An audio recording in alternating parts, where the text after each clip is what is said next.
हरि ओम। शुक्लांबरधरं विष्णुं शशिवर्णं चतुर्भुजं प्रसन्नवदनं ध्यायेत् सर्वविघ्नोपशान्तये। योऽन्तः प्रविश्य मम वाचमिमां प्रसुप्तां सञ्जीवयेत् अखिलशक्तिधरस्वधाम्ना अन्यांश्च हस्तचरणश्रवणत्वगादीन् प्राणान् नमो भगवते पुरुषाय तुभ्यं। हरि ओम हरि ओम हरि ओम। ಆತ್ಮೀಯ ಬಂಧುಗಳೇ, ನಾವು ಕಳೆದ ಗುರುವಾರ ದಿವಸ ಕೊನೆಯ ಕ್ಲಾಸ್ ಇತ್ತು. ಶುಕ್ರವಾರ ಪ್ರಮೋದ್ ಅವ್ರದ್ದಿತ್ತು, ಶನಿವಾರ ಭಾನುವಾರ ರಜಾ. ನಾವು 7ನೇ ಅಧ್ಯಾಯದ 19ನೇ ಶ್ಲೋಕದ ತನಕ ಕಲ್ತಿದ್ದೀವಿ. 20ನೇ ಶ್ಲೋಕದಿಂದ ಇವತ್ತು ಕಲಿಬೇಕು. ಒಂದ್ಸರಿ 19ನೇ ಶ್ಲೋಕ ಪುನಸ್ಮರಣೆ ಮಾಡಿಕೊಂಡು ಮುಂದಕ್ಕೆ ಹೋಗ್ಬೇಕು.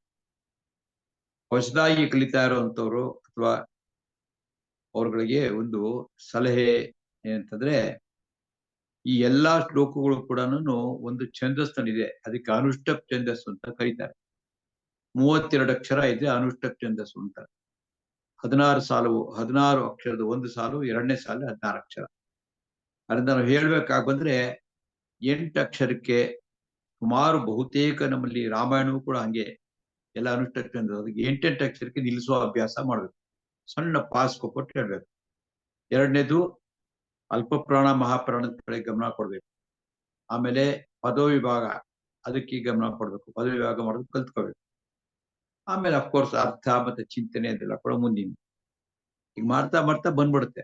1-2 ಸತಿ 3 ಸತಿ ಕೇಳಿದ್ರೆ ಚೆನ್ನಾಗಿ ಬರುತ್ತೆ ಅನ್ನಕ್ಕಿಂತ ಯಾಕೆ ಬರ್ಬೇಕು ನಮ್ಗದು ಫಸ್ಟ್ ಎತ್ಕೊತ ಭಗವದ್ಗೀತೆ ಯಾಕೆ ಕಲಿಬೇಕು, ಯಾಕೆ ಬೇಕು ನಮಗದು? ಯಾಕೆ ಅಂತಂದ್ರೆ ನಮ್ಮ ಜೀವನದಲ್ಲಿ ನಮಗದು ಮಾರ್ಗದರ್ಶನ ಮಾಡುತ್ತೆ, ಡೈರೆಕ್ಷನ್ ಕೊಡುತ್ತೆ. ಯಾವ ರೀತಿ ಬದುಕ್ಬೇಕು, ನಾವು ಹೇಗೆ ಮನಸ್ಸಿಗೆ ನೆಮ್ಮದಿ ತಗೊಂಡು ಸಂತೋಷ ಆಗ್ಬೇಕು ಅಂತ ಹೇಳ್ಕೊಡುತ್ತೆ. ಅದಕ್ಕೋಸ್ಕರ ಕಲಿಬೇಕು ನಾವು. ಇದೊಂದು ಬದುಕಿಗೆ ದಾರಿ ತೋರಿಸ್ತಕ್ಕಂಥ ಒಂದು ವಿದ್ಯೆ. ಆಮೇಲೆ ಪ್ರತಿನಿತ್ಯ ಒಂದ್ಸತಿ ಇವತ್ತು ಕಲ್ತಿರ್ತೀವಿ, ವಿತಿನ್ 24 ಅವರ್ಸ್ ಅದು ರಿಪೀಟ್ ಮಾಡ್ಬೇಕು. ಇವತ್ತು ಕಲ್ತಿದ್ ನಾಳೆ ಇನ್ನೊಂದ್ಸತಿ ನೋಡ್ಕೊಂಡ್ಬಿಟ್ರೆ ಅವಾಗ ರೆಕಾರ್ಡ್ ಕೂತ್ಕೊಳ್ತೀವಿ ತಲೆನಲ್ಲಿ. ಮತ್ತೆ ಉಚ್ಚಾರಣೆ ಸರಿಯಾಗಿ ನಮಗೆ ಬರೋಲ್ಲ ಅಂತ ಒಬ್ರು ಹೇಳಿದ್ರು. ಇವಾಗ ಉಚ್ಚಾರಣೆ ಯಾವಾಗ ಬರುತ್ತೆ ಅಂದ್ರೆ, ಈಗ ನಾನು ಒಂದ್ಸತಿ ಓದ್ತೀನಿ, ನೀವಾಗ ನೋಡ್ಕೋಬೇಕು. ಇನ್ನೊಂದ್ಸತಿ ಓದ್ತೀನಿ, ಆಗ ನೀವು ಜೊತೆಗಳ ಪ್ರಯತ್ನ ಮಾಡಬೇಕು. ಕೊನೆಗೆ ಒಟ್ಟಿಗೆ ಹೇಳಿದಾಗ ಒಂದ್ಸತಿ ಬರುತ್ತೆ. ಪದವಿ ವಿಭಾಗ ಮಾಡಿದಾಗೂ ಬರುತ್ತೆ. ಅದರಿಂದ ಏಕಾಗ್ರತೆಯಿಂದ ಕೇಳುವಂತ ಅಭ್ಯಾಸ ಮಾಡ್ಕೋಬೇಕು. ಅಲ್ಲಿ ಇಲ್ಲಿ ನೋಡಬಾರ್ದು, ಬೇರೆ ಕಡೆ ಗಮನ ಹೋಗ್ಬಾರ್ದು. ಕೊನೆ ಮೇಲೆ ಹಾಲಿಟ್ಬಿಟ್ಟಿದ್ದೀನಿ ಕೇಳ್ತಾ ಇದ್ದೀನಿ ಅಂತ ಆ ರೀತಿ ಆಗ್ಬಾರ್ದು. ಆ ರೀತಿ ಆದಾಗ ಗಮನ ಇಲ್ದಿದಾಗ ರೆಕಾರ್ಡ್ ಆಗೋದಿಲ್ಲ.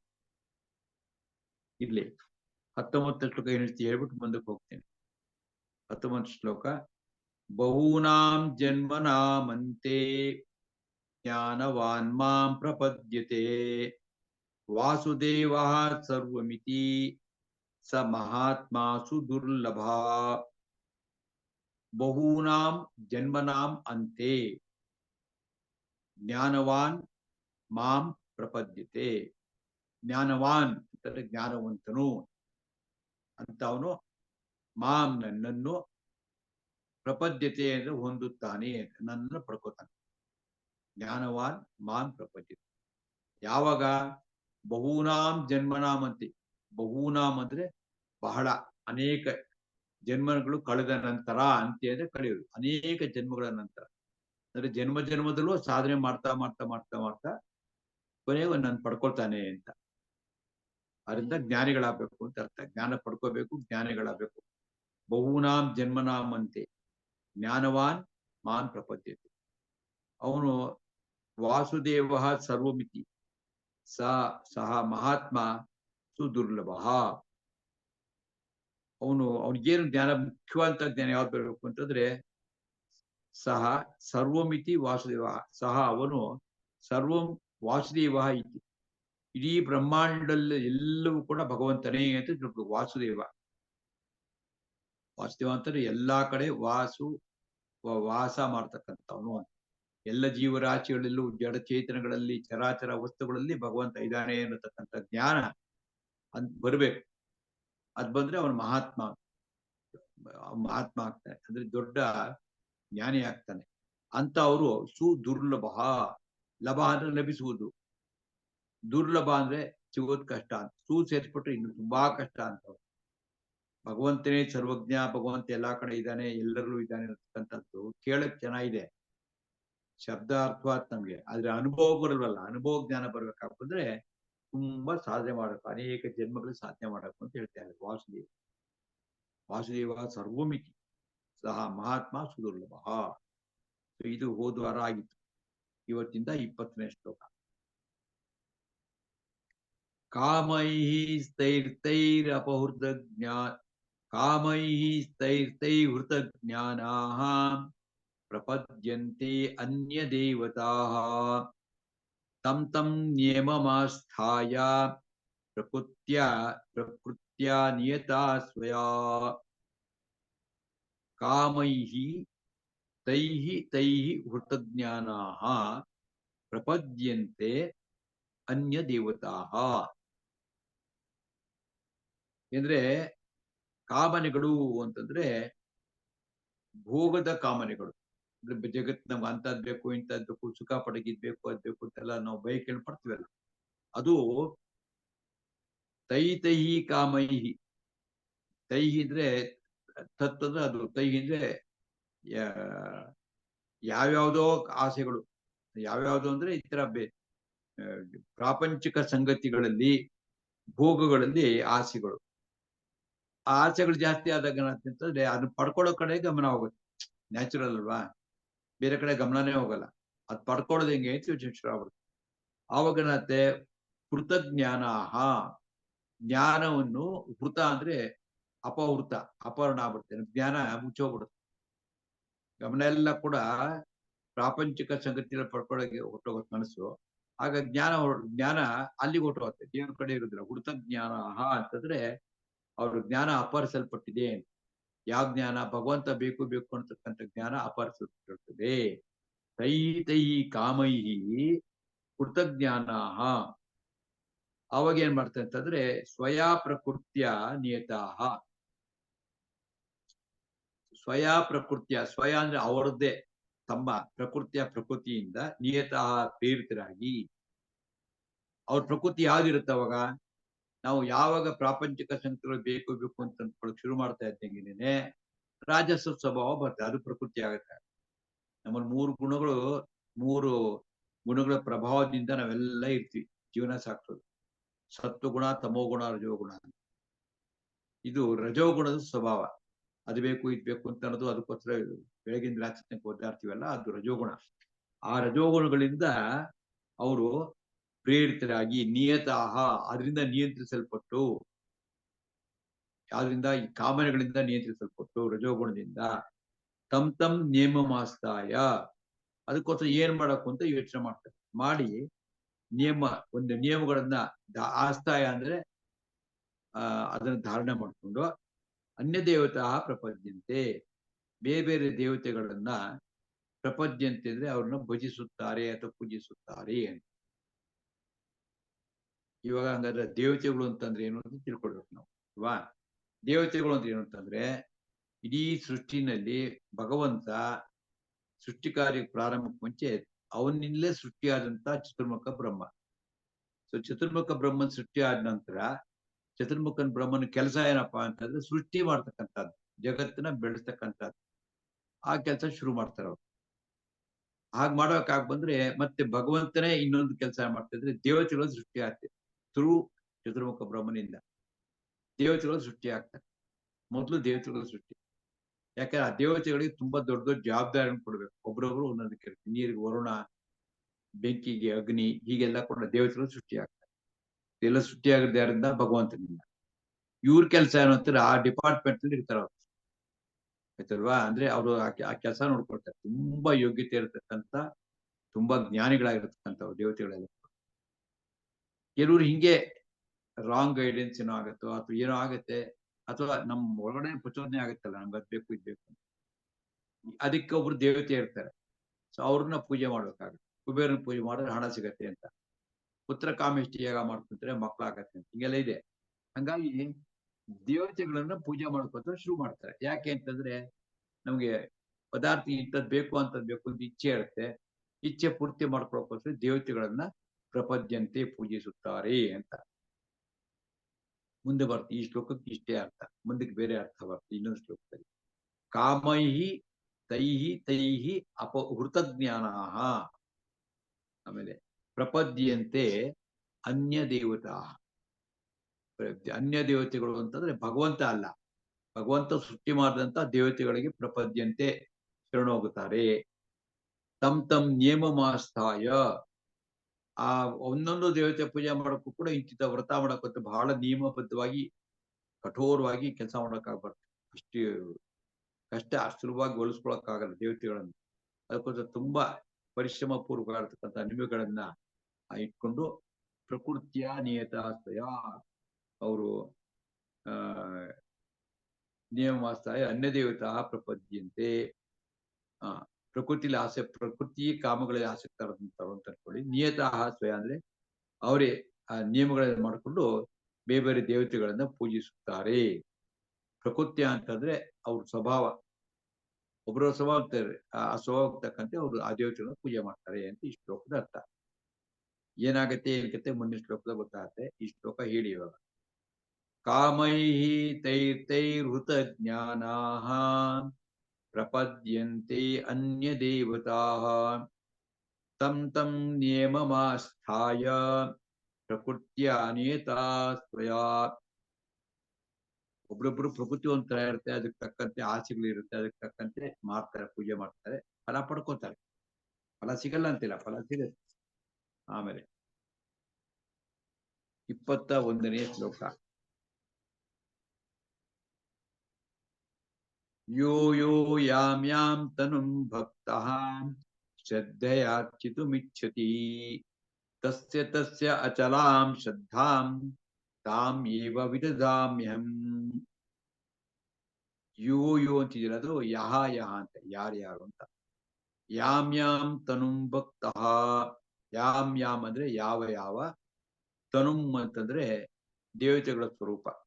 ತನು ಅಂದ್ರೆ ಇನ್ನೊಂದರ್ಥ ಶರೀರ ಅಂತ, ಇನ್ನೊಂದು ದೇವತೆಗಳ ಸ್ವರೂಪ ಇರ್ತದೆ. ಅದಕ್ಕೆ ತಕ್ಕಂತೆ ಶ್ರದ್ಧೆಯ ಅರ್ಚಿತು ಇಚ್ಛಿತು, ಬಹಳ ಶ್ರದ್ಧೆಯಿಂದ ಪೂಜೆ ಮಾಡಕ್ ಇಷ್ಟಪಡ್ತಾರೆ. ಫಲ ಸಿಗತ್ತಲ್ವಾ, ಅದಕ್ಕೋಸ್ಕರ ಶ್ರದ್ಧೆಯಿಂದ ಪೂಜೆ ಮಾಡಕ್ ಇಷ್ಟಪಡ್ತಾರೆ. ಶ್ರದ್ಧೆಯ ಅರ್ಚಿತು ಇಚ್ಛಿಸುತ್ತಾರೆ. ತಸ್ಯ ಅಚಲಾಂ ಶ್ರದ್ಧಾಂ. ಆಯಾಯ ಭಕ್ತರಿಗೆ ಅಚಲಾಂ ಶ್ರದ್ಧಾಂ, ಅಚಲವಾಗಿರುವ ಶ್ರದ್ಧೆಯನ್ನು. ಅಚಲ ಶ್ರದ್ಧೆ ಅಂದ್ರೆ ಏನಂದ್ರೆ, ಚಲ ಅಂದ್ರೆ ಚಲಿಸುವುದು, ಅಚಲ ಚಲಿಸದೇ ಇರುವುದು. ಅಂದ್ರೆ ಒಂಥರ ಗಟ್ಟಿ ಮನಸ್ಸನ್ನ, ಶ್ರದ್ಧೆಯನ್ನ, ಅದನ್ನ ಪಡ್ಕೋಬೇಕು ನಾವು. ಅದ್ ಹೆಂಗ್ ಸಿಗತ್ತೆ? ತಾಂ ದೇವ ವಿಜದಾಮಿ ಅಹಂ. ಅದು ತಾಮೇವ ಅಂದ್ರೆ ಅದೇ ದೇವತೆಯನ್ನು ಕುರಿತು ಅವ್ರಿಗೆ ಶ್ರದ್ಧೆಯನ್ನ ಯಾರು ಕೊಡ್ತಾರೆ ಅಂತಂದ್ರೆ, ವಿದದಾಮಿ ಅಂದ್ರೆ ನಾನು ಸ್ಥಿರಗೊಳಿಸು. ಅಚಲಾಂ ವಿದದಾಮಿ, ಅಚಲವಾಗಿ ಅವ್ರಿಗೆ ಶ್ರದ್ಧೆಯನ್ನ ನಾನು ಕೊಡುತ್ತೇನೆ ಅಂತ. ಅಂದ್ರೆ ಪೂಜೆ ಮಾಡಕ್ಕೆ ಏನ್ ಬೇಕು? ಬಹಳ ಮುಖ್ಯವಾಗಿ ಬೇಕಾಗ್ತಕ್ಕಂಥದ್ದು ಒಂದು ನಂಬಿಕೆ, ಎರಡನೇದು ಶ್ರದ್ಧೆ. ಈಗ ಮಾಡಬೇಕು ಅಂತ ಇರುತ್ತೆ. ಈಗ ಗಣೇಶನ ವ್ರತ ಮಾಡಬೇಕು ಅಂತಂದ್ರೆ ಹೇಗ್ ಮಾಡಬೇಕು, ಅದಕ್ಕೊಂದು ನಿಯಮ ಇರುತ್ತೆ. ಬೆಳಗ್ಗೆ ಬೇಗ ಹೇಳ್ಬೇಕು, ಕಾಫಿ ತಿಂಡಿ ತಿಂದಿರಬಾರ್ದು, ಸ್ನಾನ ಮಾಡಬೇಕು, ಅದಾದ್ಮೇಲೆ ಪೂಜೆ ಮಾಡಬೇಕು. ಪೂಜೆ ಎಲ್ಲ ಆದ್ಮೇಲೆ ಕೊನೆಗೆ ಅವ್ರಿಗೆ ಉಪಹಾರ ಸೇವನೆ ಮಾಡಬಹುದು. ಹೀಗೆ ಅನೇಕ ಸಂಗತಿ ಕಟ್ಟುನಿಟ್ಟಾಗ್ತದೆ. ಎಲ್ಲವನ್ನೂ ಕೂಡ ಅವ್ರಿಗೆ ಬೇಕಾದಂತ ಶ್ರದ್ಧೆ ಕೊಡೋದು ಯಾರಪ್ಪ ಅಂದ್ರೆ ಭಗವಂತನೇ. ಭಗವಂತನ ಕೊಡ್ತಕ್ಕಂಥ ಶ್ರದ್ಧೆಯಿಂದ ಈ ಪೂಜೆ ಮಾಡೋರಿಗೆ ಗೊತ್ತಾಗಬೇಕು. ಯಾವ್ಯಾವ ತರ ಶ್ರದ್ಧೆ ಬೇಕೋ ಆ ಶ್ರದ್ಧೆ ಎಲ್ಲವನ್ನೂ ಕೊಡ್ತಕ್ಕಂಥದ್ದು ನಾನೇನೆ. ಯೋ ಯಾಂ ತನು ಭಕ್ತಃ ಶ್ರದ್ಧೆಯ ಅರ್ಚಿತು ಇಚ್ಛತಿ. ಇವನ್ ಇಚ್ಛೆ ಏನ್ ಇಚ್ಛೆ ಬರುತ್ತೆ ಮಾಡಬೇಕು ಅಂತ ಇಷ್ಟೇ ಬಂದಾಗ ಆ ಶ್ರದ್ಧೆಯನ್ನ ತಸ್ಯ ಅಚಲಾಂ ಶ್ರದ್ಧಾಂ ತಾಮೇವ ವಿದದಾಮಿ ಅಹಂ. ವಿದದಾಮಿ ನಾನು ಕೊಡುತ್ತೇನೆ ಅಂತ, ಸ್ಥಿರಗೊಳಿಸುತ್ತೇನೆ. ಯೋ ಯಾಂ ತನುಂ ಭಕ್ತಃ ಶ್ರದ್ಧಯಾರ್ಚಿತುಮಿಚ್ಛತಿ ತಸ್ಯ ಅಚಲಾಂ ಶ್ರದ್ಧಾಂ ತಾಮೇವ ವಿದದಾಮ್ಯಹಂ. 22ನೇ ಶ್ಲೋಕ. ಸತಯಾ ಶ್ರದ್ಧಯಾ ಯುಕ್ತಃ ತಸ್ಯ ಆರಾಧನಮೀಯತೆ ಲಭತೆ ಚ ತತಃ ಕಾಮಾನ್ ಮಯೈವ ವಿಹಿತಾನ್ ಹಿತಾನ್ ಸಹ ತಯಾ ಶ್ರದ್ಧೆಯ ಸಹ ಅಂದ್ರೆ ಅವನು ತಯಾ ಶ್ರದ್ಧೆಯ ಯುಕ್ತ ಶ್ರದ್ಧೆಯ ಯುಕ್ತನು ಕೂಡಿಕೊಂಡು ಶ್ರದ್ಧೆಯಿಂದ ಕೂಡಿಕೊಂಡು ತಸ್ಯ ಆರಾಧನಂ ಈಹತೆ ತಸ್ಯ ಆ ದೇವತೆಯ ಆರಾಧನೆಯನ್ನು ಈಹತೆ ಮಾಡುತ್ತಾನೆ. ಶ್ರದ್ಧೆಯಿಂದ ಮಾಡ್ತಾನೆ. ಯಾರೋ ಅವನು ದೇವತೆಗಳನ್ನ ತನ್ನ ಭೋಗಕ್ಕೆ ಯಾವ ದೇವತೆನ ಪೂಜೆ ಮಾಡಿ ಒಳ್ಳೇದಾಗುತ್ತೋ ಆ ದೇವತೆನ ಪೂಜೆ ಮಾಡ್ತಾನೆ. ಆಮೇಲೆ ಮತ್ತೆ ತತಃ ಅಂತಂದ್ರೆ ಆಮೇಲೆ ತದನಂತರದಲ್ಲಿ ಚ ಕಾಮಾನ್ ಅವರಿಗೆ ಲಭತೆ ತತಃ ಅದಾದ್ರೆ ಅವನಿಗೆ ಮಯಾ ಏವ ವಿಹಿತಾನ್ ತಾನ್ ಕಾಮಾನಿ ಲಭತೆ. ಆ ದೇವತೆಗಳಿಗೆ ಒಂದಿಷ್ಟು ಶಕ್ತಿ ಕೊಟ್ಟಿರ್ತಾರಲ್ವಾ, ಏನೇನು ಕೊಡ್ಬೋದು ಅವ್ರಿಗೆ, ಅವ್ರ ಯೋಗ್ಯತೆ ಏನಂತ ನೋಡ್ಕೊಂಡು ಅವ್ರಿಗೆ ಶಕ್ತಿ ಇರುತ್ತೆ. ಆತರ ಮಯಾ ಏವ ವಿಹಿತಾನ್ ನನ್ನಿಂದಲೇ ವಿಹಿತ ಆಗಿಲ್ಪಟ್ಟ, ನನ್ನಿಂದಲೇ ನೇಮಿಸಲ್ಪಟ್ಟ ತಾನ್ ಕಾಮಾನಿ ಲಭತೆ. ಅವ್ರು ಬಯಸಿದ ತಾನ್ ಕಾಮಾನ್ ಆ ಕಾಮನೆಗಳನ್ನು ಅವರು ಅವರಿಗೆ ಪಡೆಯುತ್ತಾರೆ ಅಂತ. ಅಂದ್ರೆ ಶ್ರದ್ಧೆ ಕೊಡೋದು ಭಗವಂತ. ಮತ್ತೆ ಈ ಪೂಜೆ ಎಲ್ಲ ಮಾಡಿ ಏನು ಫಲ ಬರಬೇಕು ಅಂತಿರುತ್ತೋ ಅದನ್ನ ಅವ್ರ ದೇವತೆಗಳ ಮುಖಾಂತರವಾಗಿ ಕೊಡೋದು ಅವನೇನೆ ಭಗವಂತ. ಭಗವಂತನ ಮುಖಾಂತರವೇ ಈ ಕೆಲಸ ನಡೆಯುವಂಥದ್ದು. ತಿಳುವಳಿಕೆಯಲ್ಲಿ ಇರತಕ್ಕಂಥ ಅಜ್ಞಾನ ಅನ್ಕೊತಾರೆ ಯಾವ್ದೋ ದೇವತೆನ ಪೂಜೆ ಅದು ಬಹಳ ಸತ್ಯಪ್ಪ ಅದೇ ದೇವರು ಅಂತ ಅನ್ಕೊಂಡ್ಬಿಡ್ತಾರೆ. ಮುಂದೆ ಗೊತ್ತಾಗುತ್ತೆ ಯಾಕೆ ದೇವ್ರ ಪೂಜೆ ಮಾಡೋದು ಏನಾಗ್ತಿತ್ತು ಮುಂದೆ ಗೊತ್ತಾಗುತ್ತೆ. ಈ ಶ್ಲೋಕ ನೋಡ್ಕೊಳ್ಳಿ. ಸಹ ತಯಾ ಶ್ರದ್ಧೆಯಾ ಯುಕ್ತಸ್ಯ ಆರಾಧನಮೀಯತೆ ಲಭತೆ ಚ ತತಃ ಕಾಮಾನ್ ಮಯೈವ ವಿಹಿತಾನ್ ಹಿತಾನ್. 23ನೇ ಶ್ಲೋಕ. ಅಂತವತ್ತು ಫಲಂ ತೇಷಾಂ ತದ್ಭವತಿ ಅಲ್ಪಮೇಧಸಾಂ ದೇವಾನ್ ದೇವಯಜೋ ಯಾಂತಿ ಮದ್ಭಕ್ತ ಯಾಂತಿ ಮಾಮಪಿ. ಈ ಶ್ಲೋಕದಲ್ಲಿ ಹಿಂದಿನ 2-3 ಶ್ಲೋಕಗಳದ್ದು ಒಂದು ಸರಿಯಾದ ಅರ್ಥ ಈ ಶ್ಲೋಕ ಕೇಳ್ಕೊಂಡ್ರೆ ಅರ್ಥ ಮಾಡ್ಕೊಂಡ್ರೆ ಬರ್ತವ. ಏನಂತಂದ್ರೆ ಅಂತವತ್ ತು ಅಂದ್ರೆ ಆದರೆ, ಅಂತವತ್ ಅಂದ್ರೆ ಕೊನೆಯಲ್ಲಿ ಅಂತ, ಫಲಂ ಅಂದ್ರೆ ಫಲ, ತೇಷಾಂ ಅಂದ್ರೆ ಅವರುಗಳಿಗೆ, ತದ್ಭವತಿ ಅದು ಆಗುತ್ತದೆ, ಆಮೇಲೆ ಅಲ್ಪಮೇಧಸಾಂ ಅಲ್ಪ ಅಂದ್ರೆ ಕಡಿಮೆ, ಮೇಧಸ್ಸು ಅಂದ್ರೆ ಬುದ್ಧಿ, ಕಡಿಮೆ ಬುದ್ಧಿ ಇರ್ತಕ್ಕಂಥವ್ರು ಅಂತ ಅಲ್ಪಮೇಧಸಾಂ. ದೇವಾನ್ ದೇವಯಜಃ ಯಾಂತಿ, ದೇವಾನ್ ದೇವಯಜ ಯಜ ಅಂದ್ರೆ ಯಜ್ಞ ಮಾಡೋದು ಪೂಜೆ ಮಾಡೋದು ಅಂತ. ದೇವಯಜ ದೇವತೆಗಳನ್ನು ಪೂಜೆ ಮಾಡತಕ್ಕಂಥವ್ರು ದೇವಾನ್ ಯಾಂತಿ ದೇವತೆಗಳನ್ನ ಪಡೆಯುತ್ತಾರೆ. ಮದ್ಭಕ್ತ ಯಾಂತಿ ಮಾಮಪಿ ನನ್ನ ಭಕ್ತರಾದ್ರೆ ಏನ್ ಮಾಡ್ತಾರೆ, ನನ್ನ ಪಡ್ಕೋತಾರೆ. ದೇವತೆಗಳನ್ನು ಪೂಜೆ ಮಾಡಿದ್ರೆ ದೇವತೆಗಳು ಸಿಗ್ತಾರೆ, ನನ್ನ ಪೂಜೆ ಮಾಡಿದ್ರೆ ನಾನು ಸಿಗ್ತೀನಿ ಅಂತ. ಬಹಳ ಸರಳವಾದ ಅರ್ಥ. ಕೊನೆಗೇನು ಫಲ ಸಿಗತ್ತೆ. ಬಹಳ ಶ್ರದ್ಧೆಯಿಂದ ಕಠೋರವಾಗಿ ವ್ರತಗಳನ್ನು ಮಾಡ್ತಾರೆ. ಮಾಡಿದ್ಮೇಲೆ ಮತ್ತೆ ಅಂತವತ್ ಫಲಂ ತೇಷಾಂ ತದ್ಭವತಿ ಸಿಗತ್ತೆ. ಆದ್ರೆ ಅವರೆಲ್ಲ ಅಲ್ಪ ಮೇಧಸ್ಸು ಇರ್ತಕ್ಕಂಥವ್ರು, ಅಂದ್ರೆ ಕಡಿಮೆ ಬುದ್ಧಿ ಇರ್ತಕ್ಕಂಥವ್ರು ಅಂತ. ಯಾಕೆಂದ್ರೆ ಯಾಕೆ ಕಡಿಮೆ ಬುದ್ಧಿ ಅಂತ ಈಗ ವಿಶ್ಲೇಷಣೆ ಮಾಡಿದ್ರೆ ಗೊತ್ತಾಗುತ್ತೆ. ಯಾಕಪ್ಪ ಅಂದ್ರೆ ನಾವ್ ಏನೇನು ಕೇಳ್ಕೊಂಡು ಅದಕ್ಕೋಸ್ಕರ ತುಂಬಾ ಪರಿಶ್ರಮ ಹಾಕಿ ಪೂಜೆ ಮಾಡ್ತೀವಲ್ವಾ, ಆತರ ಮಾಡಿದ್ರೆ ಆ ಏನ್ ಫಲ ಸಿಗತ್ತೆ ಅದು ಅಲ್ಪಕಾಲ ಇರ್ತಕ್ಕಂಥದ್ದು. ಅಂದ್ರೆ ಭೌತಿಕ ಸಂಗತಿಗಳದ್ದು ಫಲ ಏನಿದೆ, ಭೌತಿಕ ಸಂಗತಿಗಳು ಬೇಕು, ಆದ್ರೆ ಅದ್ ಹಿಂದೆ ಬಿದ್ದು ತುಂಬಾ ಬೇಕು ನನಗೆ ಅಂತ ಕೇಳೋದು ಬುದ್ಧಿ ಇರೋದಿಲ್ಲ ಅಷ್ಟೇ. ಇವಾಗ ನಾನು ಅನ್ಕೊಂಬಿಡೋದು, ದೇವ್ರೆ ನಂಗೊಂದು 1000 ಕೋಟಿ ಬೇಕಪ್ಪ ಅಂತ ಕಟ್ಕೊಡೋದು. ಸರಿ ತಗೋ, ಅದಕ್ಕೋಸ್ಕರ ಭಾರಿ ಪೂಜೆಗಳೆಲ್ಲ ಮಾಡಿ, ಯಜ್ಞ ಯಾಗಾದಿಗಳೆಲ್ಲ ಮಾಡಿಸಿ, ಎಲ್ಲರಿಗೂ ದಾನ ಧರ್ಮ ಕೊಟ್ಟೆಲ್ಲ ಮಾಡಿ ತುಂಬಾ ಕಷ್ಟಪಟ್ಟಿದ್ದಾಯ್ತು. 1 ಕೋಟಿ ಬಂತು. 1 ಕೋಟಿ ಬಂತು. ಆದ್ರೆ 1 ಕೋಟಿನಲ್ಲಿ ಒಂದೇ 1 ರೂಪಾಯಿ ಕೂಡ ನಾವು ತಗೊಂಡು ಹೋಗಕ್ಕಾಗಲ್ಲ ಮುಂದಿನ ಜನ್ಮ. ಯೋಚನೆ ಮಾಡ್ತಾ ಇರೋಂಥದ್ದು ಅನೇಕ ಜನ್ಮಗಳ ಸಂಗತಿಯನ್ನೇ ಈ ಭಗವದ್ಗೀತೆಯಲ್ಲಿ ಯೋಚನೆ ಮಾಡ್ತಾ ಇರೋದು. ಬರೀ ಈ ಜನ್ಮದ್ದು ಒಂದೇ ಅಲ್ಲ, ಇದು ತಗೊಂಡು ಹೋಗಕ್ಕಾಗಲ್ವಲ್ಲ. ಆಮೇಲೆ ಆಯ್ತು ಬಂತು ಅಂತಂದ್ರೆ ದುಡ್ಡಿನ ಪ್ರಭಾವ ಏನಂತಂದ್ರೆ ಇಲ್ಲದೆ ಇದ್ದಾಗ ಇಲ್ಲ ಅಂತ ಕೊರಗ್ತಿರ್ತೀವಿ. ಬಂದಾಗ ಇಲ್ಲಿ ಖರ್ಚಾಗ್ಬಿಡುತ್ತೋ ಅಂತ ಕೊರಗ್ತಾರೆ, ಅದ್ರ ಮೇಲೆ ಗಮನ. ಆಮೇಲೆ ಖರ್ಚಾಯ್ತು ಅಂತಾರೆ, ಅಯ್ಯೋ ಖರ್ಚಾಗುತ್ತಲ್ಲ, ಸಂತೋಷ ಪಡಲ್ಲ. ನ್ಯಾಯ ಖರ್ಚಾಗುತ್ತಲ್ಲ, ಹೊಟ್ಟೆ ಕಡಿಮೆ ಆಗ್ಬಿಡ್ತಲ್ಲ, ಅಯ್ಯೋ ಖರ್ಚಾಗ್ಬಿಡ್ತಲ್ಲಪ್ಪ ಅಂತ ಕೊಡು. ಅಂದ್ರೆ ಬೇಡ ಅನ್ನಕ್ಕಾಗಲ್ಲ ಅದು. ಯಾಕಂದ್ರೆ ಇಟ್ ಇಸ್ ಎ ಮಸ್ಟ್, ದುಡ್ಡು ಬೇಕೇ ಬೇಕು ನಮ್ಗೆ. ಆದ್ರೆ ಅದಕ್ಕಿಂತ ಬಿಯಾಂಡ್ ದಟ್ ಯೋಚನೆ ಮಾಡೋದಂತ ಅಭ್ಯಾಸ ಮಾಡ್ಕೋಬೇಕು ಅಂತ ಇಷ್ಟು 3 ಶ್ಲೋಕ ಹೇಳಿರೋದು.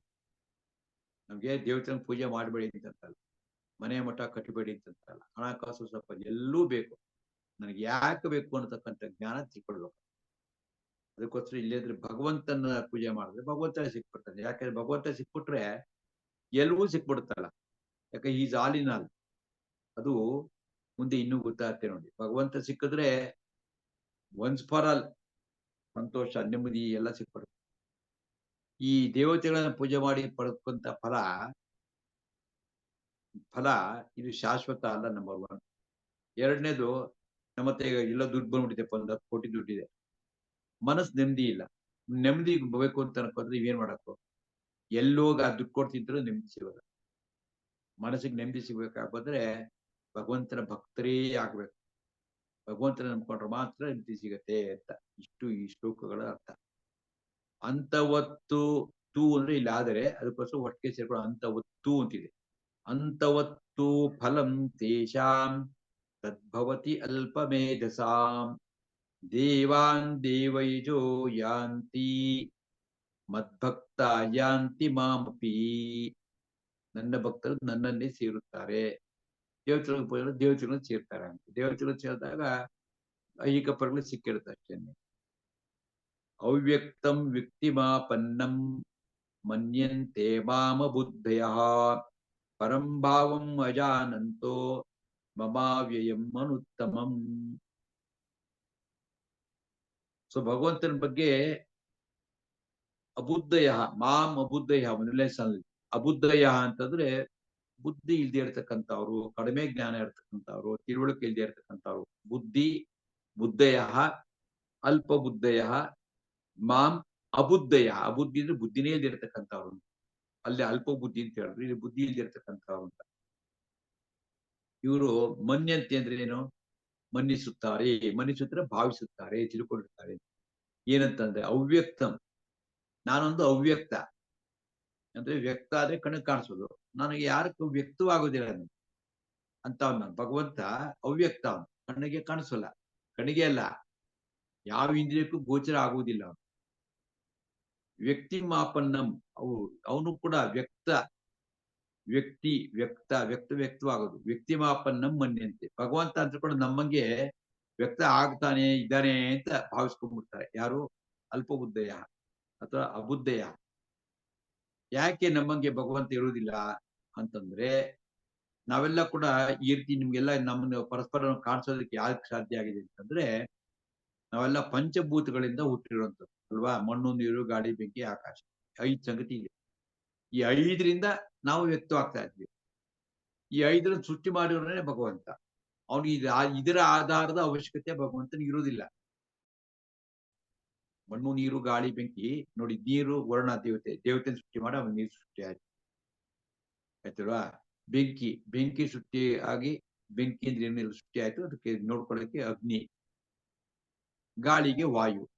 ಇವರೆಲ್ಲ ದೇವತೆಗಳನ್ನ ಭಗವಂತನ ಸೃಷ್ಟಿ ಮಾಡಿರೋದು. ಇದೆಲ್ಲ ಇದೆ. ಈಗ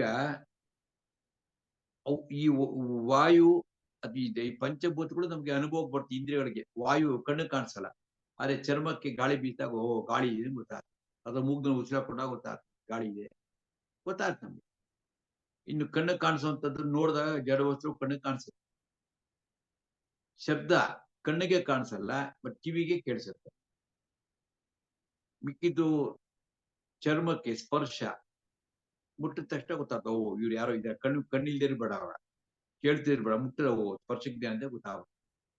ರುಚಿ ನಾಲಿಗೆಯಿಂದ ಗೊತ್ತಾಗುತ್ತೆ. ಹೀಗೆ ಪಂಚೇಂದ್ರಿಯಗಳಿಗೆ ಗೊತ್ತಾಗತಕ್ಕಂಥ ಸಂಗತಿಗಳು, ಈ ವಸ್ತುಗಳೆಲ್ಲ ಪಂಚಭೂತಗಳು. ಈ ಪಂಚಭೂತಗಳನ್ನ ಸೃಷ್ಟಿ ಮಾಡಿದಂಥವ್ನು ಭಗವಂತನೇ. ಆದ್ರಿಂದ ಅವನು ಇದನ್ನೇನು ಆಧಾರ ಇಟ್ಕೊಂಡು ಅವನು ಇರುವುದಿಲ್ಲ. ಈ ಬಿಯಾಂಡ್ ದಟ್, ಇಂದ್ರಿಯಾತೀತ ಅಂತ. ಅತೀಂದ್ರಿಯ ವಸ್ತು ಭಗವಂತ, ಹೀಗೆ ತಿಳ್ಕೊಳ್ಬೇಕು. ಮತ್ತು ವ್ಯಕ್ತಂ ಆಪನ್ನಂ ಮನ್ಯಂತೆ ಮಾಂ ಅಬುದ್ಧಯ ಅಂದ್ರೆ ಬುದ್ಧಿ ಇಲ್ದಿರ್ತಕ್ಕಂಥವ್ರು, ಕಡಿಮೆ ಬುದ್ಧಿ ಇರ್ತಕ್ಕಂಥವ್ರು. ಮಾಂ ನನ್ನನ್ನು ವ್ಯಕ್ತಂ ಆಪನ್ನಂ ಮನ್ಯಂತೆ ವ್ಯಕ್ತವಾಗಿರ್ತಾನೆ ಅಂತ ಅನ್ಕೊಂಡಿರ್ತಾರೆ. ನಾನು ಅವ್ಯಕ್ತ ಆಗಿರ್ತಕ್ಕಂಥ ಅವ್ಯಕ್ತಂ. ಪರಂಭಾವಂ ಅಜಾನಂತಹ, ನನ್ನ ಪರಂಭಾವಂ ಶ್ರೇಷ್ಠವಾಗಿರ್ತಕ್ಕಂಥ ನನ್ನ ಏನು ಭಾವ ಇದೆ ಅದನ್ನ ಅಜಾನಂತಹ, ಜಾನಂತ ಅಂದ್ರೆ ತಿಳ್ಕೊಳ್ಳೋದು, ಅಜಾನಂತ ಅಂದ್ರೆ ಅದು ತಿಳ್ಕೊಂಡಿರುವುದಿಲ್ಲ ಅವರು. ಜೊತೆಗೆ ನನ್ನನ್ನ ಮಾಂ ಅವ್ಯಯಂ ಅನುತ್ತಮಂ ಅದನ್ನು ತಿಳ್ಕೊಂಡಿರಲ್ಲ. ನಾನು ಮಮ ನನ್ನ ನನ್ನ ನನ್ನ ಅವನ ಭಗವಂತನ ಒಂದು ನಿರ್ಮಾಣ ಏನಿದೆ, ಶರೀರ ಇದೆ, ಅದು ಅವ್ಯಯಂ ಅನುತ್ತಮ. ಅವ್ಯಯ ಅವ್ಯಯ ಅಂತಂದ್ರೆ ಏನು? ವ್ಯಯ ಅಂದ್ರೆ ಖರ್ಚಾಗೋದು, ಅವ್ಯಯ ಖರ್ಚಾಗದಿರೋದಂತೆ ಅಂತ. ಹಂಗಂತಂದ್ರೆ ವಿಕಾರ ಆಗದೆ ಇರತಕ್ಕಂಥ, ವ್ಯತ್ಯಾಸ ಆಗದೆ ಇರತಕ್ಕಂಥ ಭಗವಂತ ಅಂತ ತಿಳ್ಕೊಳ್ಬೇಕು. ಭಗವಂತ ಯಾವಾಗ್ಲೂ ಒಂದೇ ತರ ಇರ್ತಾನೆ, ಅವನ ಅನಾದಿ ಅನಂತ, ಇದು ತಿಳ್ಕೊಂಡಿರಲ್ಲ. ಜೊತೆಗೆ ಅನುತ್ತಮಂ ಅಂತಂದ್ರೆ ಏನಂದ್ರೆ ಉತ್ತಮ ಅಂದ್ರೆ ಉತ್ತಮವಾಗಿರುತ್ತೆ, ಅತ್ಯಂತ ಉತ್ತಮ. ಉತ್ತಮ ಅಂದ್ರೇನೆ ಹೈಯೆಸ್ಟ್. ಇನ್ನು ಅವನಿಗಿಂತ ಉತ್ತಮರು ಯಾರು ಇರುವುದಿಲ್ಲ ಅಂತ. ಸರ್ವೋತ್ತಮ ಭಗವಂತ ಅಂತ ತಿಳ್ಕೊಳ್ಬೇಕು. ಈ ಜ್ಞಾನ ಇರುವುದಿಲ್ಲ ಯಾರಿಗೆ ಅಂತಂದ್ರೆ ಅಬುದ್ಧಯ, ಇನ್ನು ಜ್ಞಾನ ಪಡ್ಕೊಂಡಿಲ್ಲ ಅಂತ ಅವ್ರಿಗೆ ಈ ತರ ಜ್ಞಾನ ಇರುವುದಿಲ್ಲ. ಅವರು ತಪ್ಪು ತಿಳ್ಕೊಂಡಿರ್ತಾರೆ. ನಾನು ಮನುಷ್ಯನ ತರ ಅವರು ಒಬ್ಬ ಭಗವಂತನಿಗೂ ಹುಟ್ಟು ಸಾವು ಇದೆ ಅಂತ ಅನ್ಕೊಂಡಿರ್ತಾರೆ, ಗೊತ್ತಿರಲ್ಲ. ಅವ್ಯಕ್ತಂ ವ್ಯಕ್ತಿಮಾಪನ್ನಂ ಮನ್ಯಂತೆ ಮಾಂ ಅಬುದ್ಧಯ ಪರಂಭಾವಂ ಅಜಾನಂತೋ ಮಾಂ ಅಜಂ ಮಾಂ ಅಜಂ ಅಜಾನಂತೋ ಪರಂಭಾವಂ ಅಜಾನಂತಹ ಮಮ ಅವ್ಯಯಂ ಅನುತ್ತಮಂ. 25ನೇ ಶ್ಲೋಕ. ನಾಹಂ ಪ್ರಕಾಶಃ ಸರ್ವಸ್ಯ ಯೋಗಮಾಯ ಸಮಾವೃತಃ ಮೂಢೋಯಂ ನಾಭಿಜಾನಾತಿ ಲೋಕೋ ಮಾಂ ಅಜಮವ್ಯಯಂ. ನಾ ಅಹಂ ಪ್ರಕಾಶಃ ಸರ್ವಸ್ಯ, ನಾ ಅಹಂ ಪ್ರಕಾಶಃ ಸರ್ವಸ್ಯ. ನಾ ಅಂದ್ರೆ ಗೊತ್ತಿಲ್ವಾ? ಇಲ್ಲ, ಬೇಡ ಅಂತ. ಈ ಪ್ರಕಾಶ ಅಂತ, ಅಹಂ ಅಂದ್ರೆ ನಾನು, ಪ್ರಕಾಶ ಅಂತಂದ್ರೆ ಎಳಿಗೆ ಸರ್ವಸ್ಯ ಪ್ರಕಾಶ, ಎಲ್ಲರಿಗೂ ನಾನು ಪ್ರಕಾಶ ಆಗುವುದಿಲ್ಲ. ಅಂದ್ರೆ ಎಲ್ರಿಗೂ ನಾನು ಕಾಣಿಸಲ್ಲ. ಯಾಕೆ ಕಾಣಿಸಲ್ಲ ಅಂದ್ರೆ ಇಂದ್ರಿಯಾತೀತ ಅವನು ಭಗವಂತ, ಮಣ್ಣುಂದಿರು ಗಾಳಿ ಬೆಂಕಿಯಿಂದ ಇಲ್ದಿರತಕ್ಕಂಥವನು, ಆದ್ರಿಂದ ನಮಗ್ ಕಾಣಿಸಲ್ಲ. ನಾ ಅಹಂ ಪ್ರಕಾಶ ಸರ್ವಸ್ಯ. ಯಾಕೆಂದ್ರೆ ಯೋಗ ಮಾಯಾ ಸಮಾವೃತ, ಭಗವಂತನು ಯೋಗ ಮಾಯೆ ಅಂತಿದೆ, ಅದರಿಂದ ಆವೃತನಾಗಿರುತ್ತಾನೆ. ಅದರಿಂದ ಭಗವಂತ ಅದಕ್ಕೆ ಗೊತ್ತ. ಎಷ್ಟೋ ಸಂಗತಿಯೇ ನಮ್ಗೆ ಯೋಗ ಮಾಯೆಯಿಂದ ಕಾಣಿಸೋದಿಲ್ಲ.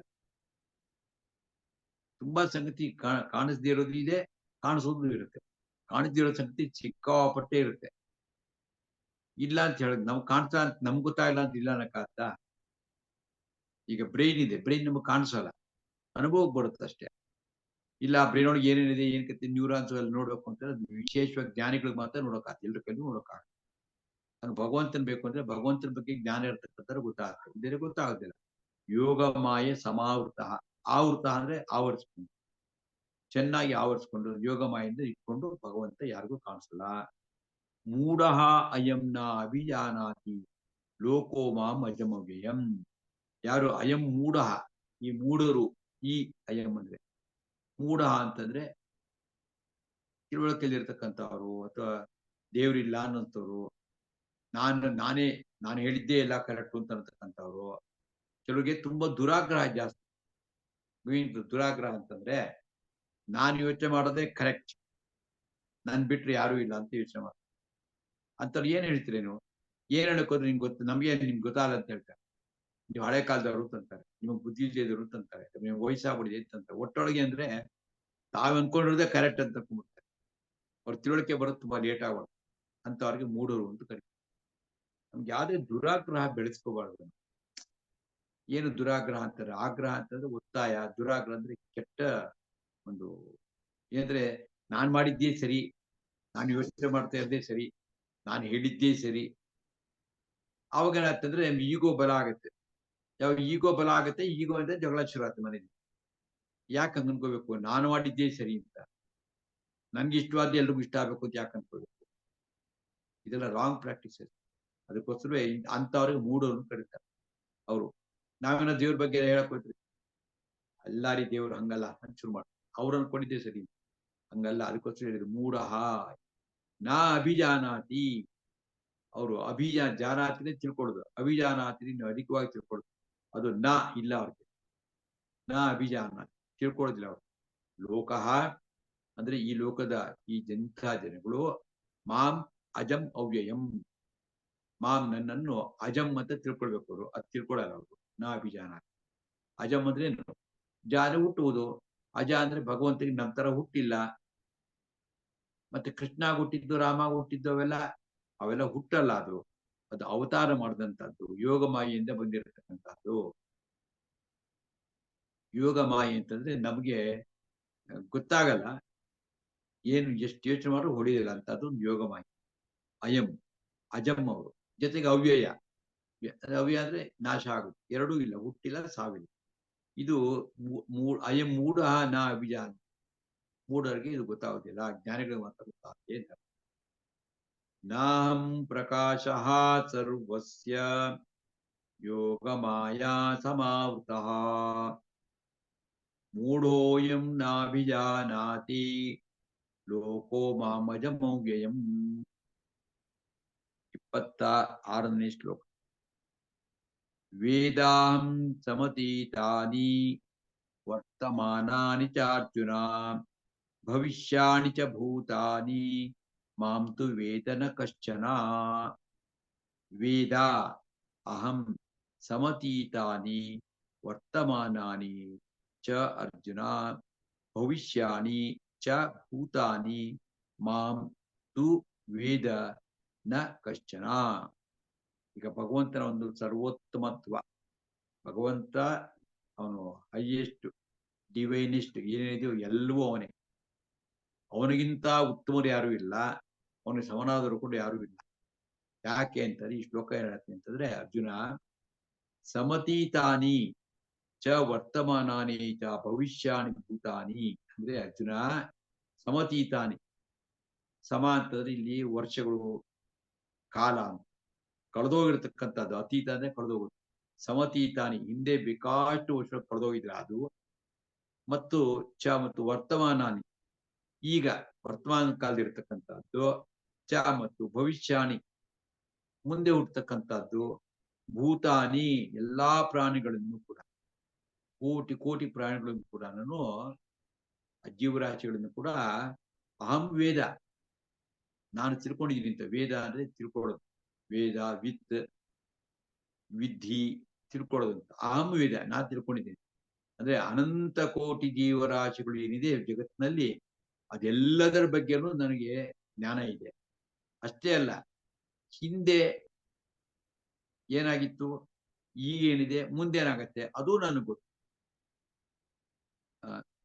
ಆದರೆ ಅಹಂ, ಆದ್ರೆ ಯಾರಿಗೆ ಮಾಂ ನನ್ನನ್ನು ಕಶ್ಚನ ನವೇದ, ಯಾರಿಗೂ ಕೂಡ ನಾನು ತಿಳಿಯುವುದಿಲ್ಲ.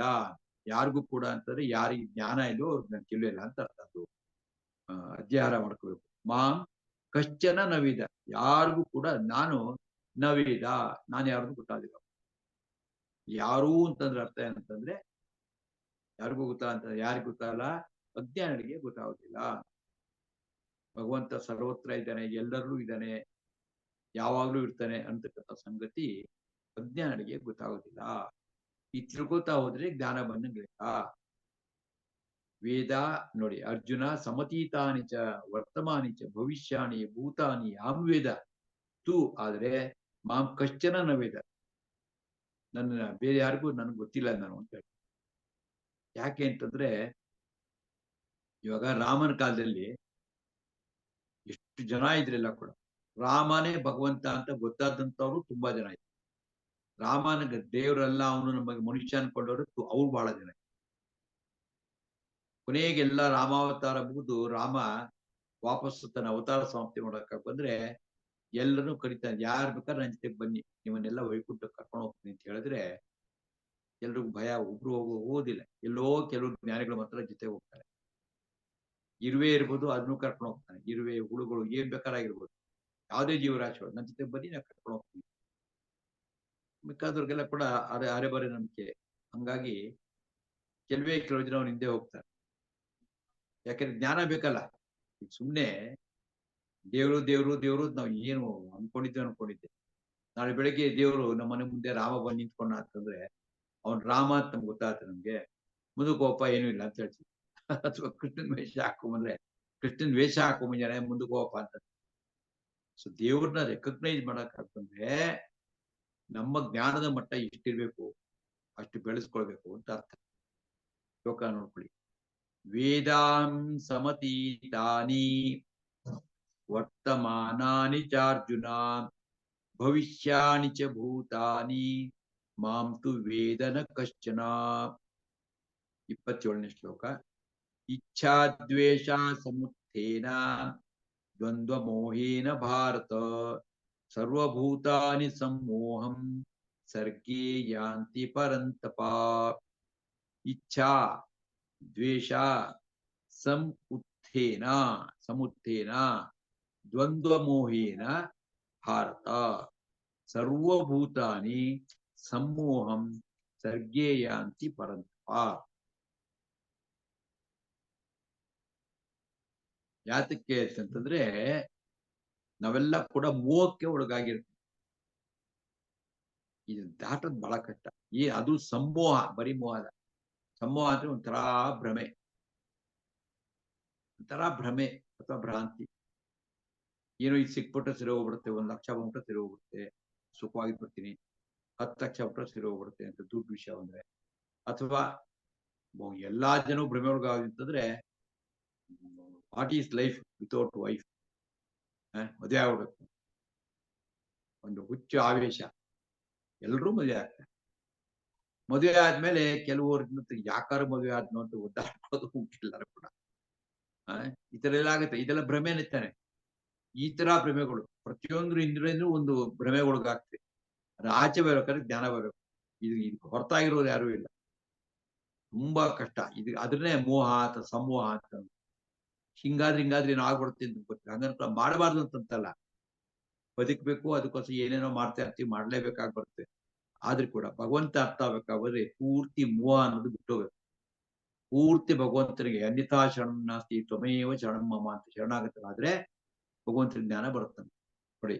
ಯಾತಕ್ಕೆ ಇದೆಲ್ಲ ಆಗ್ತಾ ಇತ್ತಂದ್ರೆ ಇಚ್ಛಾ ದ್ವೇಷ ಸಮುತ್ಥೇನ. ಇಚ್ಛೆ, ಇದು ಬೇಕು ಇದು ಬೇಕು ಅದು ಬೇಕು ಇದು ಬೇಕು ಅಂತ ವಿಪರೀತ ಒಂದು ಬಯಕೆಗಳು. ಆಮೇಲೆ ಕೆಲವು ಬೇಡ ಅನ್ನತಕ್ಕಂಥ ಬಯಕೆಗಳು. ದ್ವೇಷ, ಯಾರೋ ಕೆಲವ್ರ ಮೇಲೆ ಕೋಪ, ವ್ಯಕ್ತಿಗಳ ಕೋಪ, ವಸ್ತುಗಳ ಮೇಲೆ ಕೋಪ, ಅದು ಕಂಡ್ರಾಗಲ್ಲ, ಮುಖ ಕಂಡ್ರಾಗಲ್ಲ. ಇದರ ಇದು ದ್ವೇಷದ ಸ್ವಭಾವ.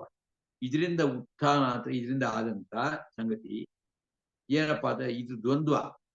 ದ್ವಂದ್ವ ಅಂದ್ರೆ ಗೊತ್ತಲ್ಲ, ರಾತ್ರಿ ಹಗಲು, ಸುಖ ದುಃಖ, ಲಾಭ ನಷ್ಟ, ಭಯ ಎಲ್ಲ ದ್ವಂದ್ವ. ಇಡೀ ಜಗತ್ತೇ ದ್ವಂದ್ವ. ಈ ದ್ವಂದ್ವ ಮೋಹ, ಇದರಿಂದ ಉಂಟಾಗಿರ್ತಕ್ಕಂಥದ್ದು ಉತ್ಥಾನ ಅಂದ್ರೆ ಉಂಟಾಗತಕ್ಕಂಥದ್ದು. ಇದರಿಂದ ದ್ವಂದ್ವ ಮೋಹದಿಂದ ಆಗಿರ್ತಕ್ಕಂಥ ಸರ್ವಭೂತಾನಿ ಎಲ್ಲಾ ಜೀವರಾಶಿಗಳು ಕೂಡ ಸಮೋಹಂ ಸರ್ಗೇ ಯಾಂತಿ ಪರಂತಪ. ಸಮೋಹ, ಈ ಸರ್ಗೆ ಅಂದ್ರೆ ಈ ಜಗತ್ತಿನಲ್ಲಿ, ಈ ಸೃಷ್ಟಿನಲ್ಲಿ ಸಮೋಹಂ, ಈ ಮೋಹ, ಬರೇ ಮೋಹ ಅಲ್ಲ, ಸಮೋಹ, ಇದು ಯಾಂತಿ ಹೊಂದುತ್ತಿದ್ದಾರೆ.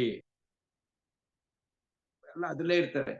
ಇಡೀ ಮನಸ್ಸಾದಾಗ ಮಾತ್ರ, ಶಾಂತ ಚಿತ್ತವಾಗದ ಮಾತ್ರ ನಮ್ಗೆ ಇವೆಲ್ಲ ಅರ್ಥ ಆಗುತ್ತೆ. ಇಲ್ಲೇ ಅರ್ಥ ಆಗುದಿಲ್ಲ. ಜೀವನ ಪೂರ್ತಿ ಕಳೆದೇ ಹೋಗ್ಬಿಡ್ತು ಇದೇ ತರ. ಅದು ಮಾಡೋಕ್ಕೂ ಇದು ಮಾಡೋಕ್ಕೂ ನೋಡ್ಕೊಂತ ವಯಸ್ಸೇ ಆಗ್ಬಿಟ್ರು. ಇದು ವೆರಿ ಪ್ರಾಕ್ಟಿಕಲ್. ಹಿಂಗಾಗತ್ತಿದೆ. ಅದರಿಂದ ಎಚ್ಚೆತ್ಕೊಳ್ಬೇಕು ಅಂತ ಮುಂದಕ್ಕೆ ಬರುತ್ತೆ ಮುಂದಿನ ಶ್ಲೋಕದಲ್ಲಿ. ಅಂತಂದ್ರೆ ಇದು ನೋಡಿ, ಇಚ್ಛಾ ದ್ವೇಷ ಸಮುತ್ಥೇನ ದ್ವಂದ್ವ ಮೋಹೇನ ಭಾರತ.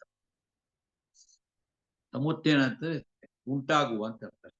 ಇಚ್ಛೆ ಮತ್ತು ದ್ವೇಷ ಉಂಟಾಗತಕ್ಕಂಥ ದ್ವಂದ್ವ ಮೋಹೇನ, ದ್ವಂದ್ವಗಳಿಂದ, ಮೋಹದಿಂದ, ಭ್ರಾಂತಿಯಿಂದ ಸರ್ವಭೂತಾನಿ ಸಮೋಹಂ ಸರ್ಗೇ ಯಾಂತಿ ಪರಂತಪ. ಸರ್ಗೆ, ಈ ಸೃಷ್ಟಿನಲ್ಲಿ ಎಲ್ಲಾ ಜೀವರಾಶಿಗಳು ಕೂಡ ಸಮೋಹಂ, ಇದು ಅತ್ಯಂತ ಭ್ರಾಂತಿಯನ್ನು ಹೊಂದ್ಕೊಂಡು ಇರುತ್ತಾರೆ ಅಂತ. ಇಚ್ಛಾ ದ್ವೇಷ ಸಮುತ್ಥೇನ ದ್ವಂದ್ವ ಮೋಹೇನ ಭಾರತ ಸರ್ವಭೂತಾನಿ ಸಮೋಹಂ ಸರ್ಗೇ ಯಾಂತಿ ಪರಂತಪ.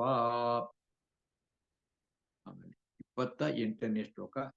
ಯೇಷಾಂ ತ್ವಂತ್ವಗತಂ ಪಾಪಂ ಜನಾನಾಂ ಪುಣ್ಯಕರ್ಮಣಾಂ ತೇ ದ್ವಂದ್ವ ಮೋಹ ನಿರ್ಮುಕ್ತ ಭಜಂತೆ ಮಾಂ ದೃಢವ್ರತಾಃ ಯೇಷಾಂ ತು ಅಂತಗತಂ ತು ಅಂದ್ರೆ ಆದರೆ ಪ್ರತಿ ಸಣ್ಣ ಪ್ರತ್ಯಯ ಅಕ್ಷರ ಬರ್ತದೆ ತೇ ಯೇಷಾಂ ತು ಅಂತಗತಂ ಪಾಪಂ ಜನಾನಾಂ ಪುಣ್ಯಕರ್ಮಣಾಂ ತೇ ದ್ವಂದ್ವ ಮೋಹ ನಿರ್ಮುಕ್ತಾಃ ಭಜಂತೆ ಮಾಂ ದೃಢವ್ರತಾಃ.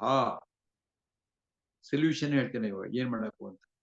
ತು ಆದರೆ ಪುಣ್ಯಕರ್ಮಣಾಂ ಶ್ರೇಷ್ಠ ಕರ್ಮಗಳನ್ನು ಪುಣ್ಯಕರ್ಮಗಳು ಶ್ರೇಷ್ಠ ಕರ್ಮಗಳನ್ನು ಮಾಡುವ ಯೇಷಾಂ ಜನಾನಾಂ ಯಾವ ಜನಗಳು ಇರ್ತಾರೆ ಪುಣ್ಯಕರ್ಮಗಳನ್ನು ಮಾಡ್ತಾರೆ ಒಳ್ಳೆ ಕೆಲಸಗಳನ್ನು ಮಾಡ್ತಾರೆ ಅಂತವರು ಅವರ ಜನಾನಾಂ ಜನಗಳ ಪಾಪಂ ಅಂತಗತಂ ಅವರೆಲ್ಲ ಪಾಪಗಳು ಕೂಡ ಅಂತಗತಂ ಕೊನೆಯ ತನಕ ಎಲ್ಲ ಹೊಟ್ಟೋಗಿದ್ದೆವು ಯಾವ ಪಾಪನಿಂದ ಎತ್ತರಾಗ್ಬಿಡ್ತಾರೋ ತಿಲಿಬಿಸುವಿಲ್ದ ಎತ್ತರಾಗ್ಬಿಡ್ತಾರೋ ತೇ ಅಂತವರುಗಳು ದ್ವಂದ್ವ ಮೋಹ ನಿರ್ಮುಕ್ತ ಅವರು ಈ ದ್ವಂದ್ವ ಇಷ್ಟೊತ್ತು ಕೇಳಿದ್ವಲ್ಲ ದ್ವಂದ್ವ ಅಂದ್ರೆ ಏನು ಆ ದ್ವಂದ್ವ ಅದ್ರ ಮೋಹ ಅದರ ಭ್ರಾಂತಿ ಅದರಿಂದ ನಿರ್ಮುಕ್ತ ನಿಶ್ಚಯವಾಗೂ ಮುಕ್ತರಾಗುತ್ತಾರೆ ಅಂತ ಮುಕ್ತರಾದಂತವ್ರು. ನಮ್ಗೆ ಯಾಕೆ ಇದೆಲ್ಲ ಗೊತ್ತಾಗ್ತಿಲ್ಲ ಅಂತಂದ್ರೆ ನಾವು ಅನೇಕ ಪಾಪಕರ್ಮಗಳಿದೆ ಮಾಡಿದ್ವಿ ಮಾಡ್ತಾ ಇದ್ವಿ ಮಾಡ್ತೀವಿ ಹಂಗಾಗಿ ಇದೆಲ್ಲ ಕಂಪ್ಲೀಟ್ ವಾಶ್ ಔಟ್ ಆಗ್ಬೇಕು ಆಯ್ತು ಅಂತಂದ್ರೆ ದ್ವಂದ್ವ ಮೋಹ ನಿರ್ಮುಕ್ತ ಮತ್ತು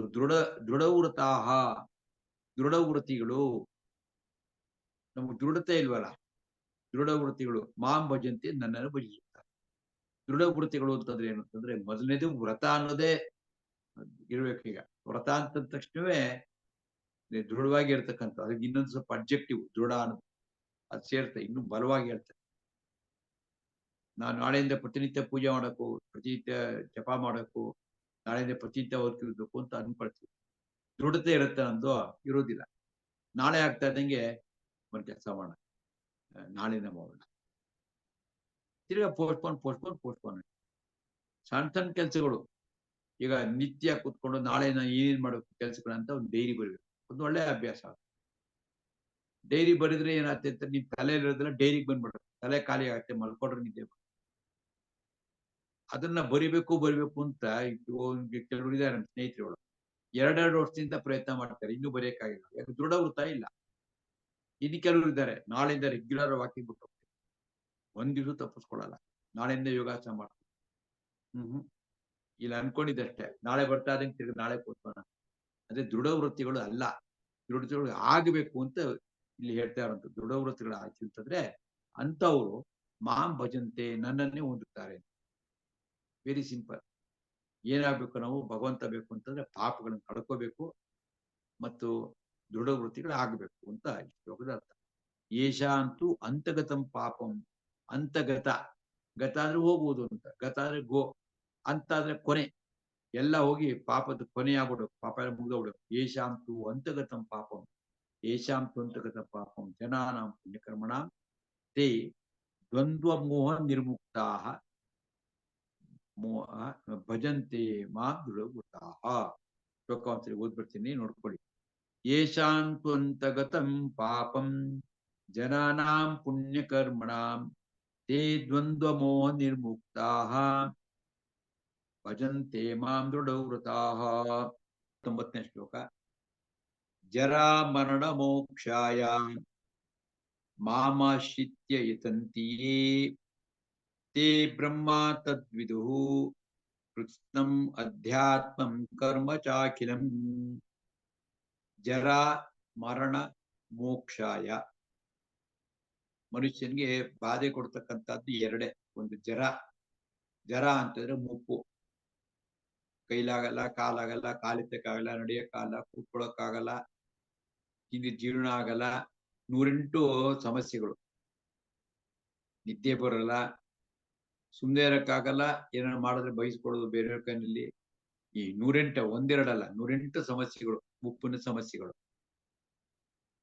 ಅದಕ್ಕೆ ಮುದಿತನ ಮುದುಕರಾಗ್ಬೇಕು ಹಾಗೆ ಆಗ್ತೀವಿ ಬೇಡ ಅಂದ್ರೂ ಕೂಡ ಮುದಿತನ ಬರಬಾರ್ದು. Age we can't stop it ಅಲ್ವಾ. ಬಟ್ ನಮ್ಗೆ ಆ ಮುದಿತನ ಅಂತ ಇರುತ್ತಲ್ಲ ಆ ಸ್ವಭಾವಗಳು ಬರಬಾರ್ದು. Feel always young and energetic. ಹಾಗೇನೂ ಆಗಲ್ಲ ಅವಾಗ. ಆದ್ರೂ ಕೂಡ ಮುಪ್ಪು ಬೇಡ ಅಂತ ಅನ್ಸಿದ್ರೆ, ಮರಣ ಬೇಡ ಅನ್ಸುತ್ತೆ, ಎರಡೂ ಬೇಡ ಅನ್ಸುತ್ತೆ. ಅದರಿಂದ ಮುಕ್ತಿ ಬೇಕು ನಮ್ಗೆ. ಮೋಕ್ಷಾಯ ಅಂದ್ರೆ ಮುಕ್ತಿ, ಜರಾಮರಣ ಮೋಕ್ಷಾಯ. ಅದಕ್ಕಾಗಿ ಮತ್ತೇನ್ ಮಾಡಪ್ಪ ಅಂದ್ರೆ, ಏ ಮಾಮಾಶ್ರಿತ್ಯ ಐತಂತಿ. ಅವ್ರೇನ್ ಮಾಡ್ತಾರ, ಇದು ಬೇಡ ಅಂತಂದ್ರೆ ಒಂದೇ ದಾರಿ, ಭಗವಂತನನ್ನ ನನ್ನನ್ನು ಆಶ್ರಂತಿ ಅಂದ್ರೆ ಆಶ್ರಯ ಮಾಡ್ಕೊಂಡು, ಯತಂತಿ ಅಂದ್ರೆ ಪ್ರಯತ್ನ ಮಾಡ್ತಾರೆ ಅಂತಂದ್ರೆ ಭಕ್ತಿಯಿಂದ ಸಾಧನೆ ಮಾಡ್ತಾರೆ. ಜರಾಮರಣ ಮೋಕ್ಷಾಯ ಮಾಮಾಶ್ರಿತ್ಯ ಯತಂತಿಯೇ. ಯಾರು ಈ ರೀತಿ ಪ್ರಯತ್ನ ಮಾಡ್ತಾರೋ ಅಂತವ್ರಿಗೆ ತೇ ಬ್ರಹ್ಮ ತದ್ವಿದುಹು. ತೇ ಅಂತಂದ್ರೆ ಅಂತ ಅವರು ತದ್ ಬ್ರಹ್ಮ, ಆ ಬ್ರಹ್ಮನನ್ನು, ಕೃತ್ಸ್ನಂ ಆಧ್ಯಾತ್ಮಂ. ಕೃತ್ಸ್ನಂ ಅಂದ್ರೆ ಸಮಗ್ರವಾಗಿ ಎಲ್ಲವನ್ನೂ ಕೂಡ, ಆಧ್ಯಾತ್ಮವನ್ನು, ಚ ಮತ್ತು ಅಖಿಲಂ ಕರ್ಮ, ಚಾಖಿಲಂ ಮತಿಯಲ್ಲಿ ಚ ಮತ್ತು ಅಖಿಲಂ ಕರ್ಮ, ಸಂಪೂರ್ಣ ಕರ್ಮವನ್ನು ವಿದುಹು ತಿಳಿಯುತ್ತಾರೆ. ಹೇಗಿರ್ಬೇಕು, ಏನೇನ್ ಮಾಡ್ಬೇಕು, ಏನ್ ಮಾಡಬಾರ್ದು ಅಂತಕ್ಕಂಥ ಕರ್ಮಗಳನ್ನು ಕೂಡ ತಿಳ್ಕೊತಾರೆ. ಮುಖ್ಯ ನಮ್ಗೆ ಅದೇ ಗೊತ್ತಾಗಬೇಕು. ಅದು ಗೊತ್ತಾಗೋದಿಲ್ವ, ಯಾವ್ದು ಮಾಡ್ಬೇಕು ಯಾವ್ದು ಮಾಡಬಾರ್ದು ಅಂತ. ಮಾಡಬಾರ್ದು ಕೆಲಸ ಮಾಡಿ ಪಾಪ ಸಂಪಾದನೆ ಮಾಡ್ತೀವಿ, ಮಾಡ್ಬೇಕಾದ್ ಮಾಡದೆ ಬಿಟ್ಬಿಟ್ರೆ ಪುಣ್ಯವನ್ನು ಕಳ್ಕೊತೀವಿ. ಅದಕ್ಕೆ ಎಲ್ಲವನ್ನೂ ಕೂಡ ಸರಿಯಾಗಿ ಅಖಿಲಂ ಕರ್ಮ, ಸಂಪೂರ್ಣ ಕರ್ಮವನ್ನ ತಿಳ್ಕೊಳ್ತಾರೆ. ಯಾರು ಅಂತಂದ್ರೆ, ಅದ್ ನಮ್ಗೆ ಗೊತ್ತಾಗತ್ತೆ ಯಾವಾಗ ಅಂದ್ರೆ, ನಾವು ಭಗವಂತನನ್ನ, ತತ್ ಬ್ರಹ್ಮ ಕೃತ್ಸ್ನಂ ಆಧ್ಯಾತ್ಮಂ, ಆಧ್ಯಾತ್ಮವನ್ನು ಮತ್ತು ಅಖಿಲ ಕರ್ಮಗಳನ್ನು ತಿಳಿಯುತ್ತಾರೆ. ಭಗವಂತನಿಗೆ ಶರಣಾಗತರಾದ್ರೆ ಆವಾಗ ಅಂತವರು ತಿಳ್ಕೊತಾರೆ. ಜರಾಮರಣ ಮೋಕ್ಷಾಯ ಮಾಮಾಶ್ರಿತ್ಯ ಯತಂತಿಯೇ ತೇ, ಅಂತವರುಗಳು ತೇ ಬ್ರಹ್ಮ ತದ್ವಿದುಹು. ತದ್ ಬ್ರಹ್ಮ, ಆ ಬ್ರಹ್ಮನನ್ನು ಅವರುಗಳು ವಿದುಹು ತಿಳ್ಕೊಂಡವರಾಗ್ತಾರೆ. ವಿತ್ ಅನ್ನ ತಿಳ್ಕೊಳ್ಳೋದು, ವಿಧಿ ವಿತ್, ವೇದ ವಿದ್ಯೆ ತಿಳ್ಕೊಳ್ತಾರೆ. ಕೃತ್ಸ್ನಂ ಆಧ್ಯಾತ್ಮಂ ಅಷ್ಟೇ ಅಲ್ಲ, ಸಮಸ್ತ ಆಧ್ಯಾತ್ಮವನ್ನು ಕೂಡ, ಮತ್ತು ಕೃತ್ಸ್ನಂ ಕರ್ಮ ಅಖಿಲಂ ಕರ್ಮ, ಎಲ್ಲಾ ಕರ್ಮವನ್ನು. ಅಖಿಲ ಅಂದ್ರೆ ಎಲ್ಲ ಅಂತ, ಖಿಲ ಅಂದ್ರೆ ಬಿಡಿಬಿಡಿಯಾಗಿ, ಅಖಿಲ ಅಂದ್ರೆ ಅದಕ್ಕೆ ಆಪೋಸಿಟ್, ಎಲ್ಲ ಸಮಸ್ತ ಕರ್ಮಗಳನ್ನು ಕೂಡ ಏನ್ ಮಾಡಬೇಕು ಅಂತ ತಿಳ್ಕೊಳ್ತಾರೆ. ತೇ ಬ್ರಹ್ಮ ತದ್ವಿದುಹು.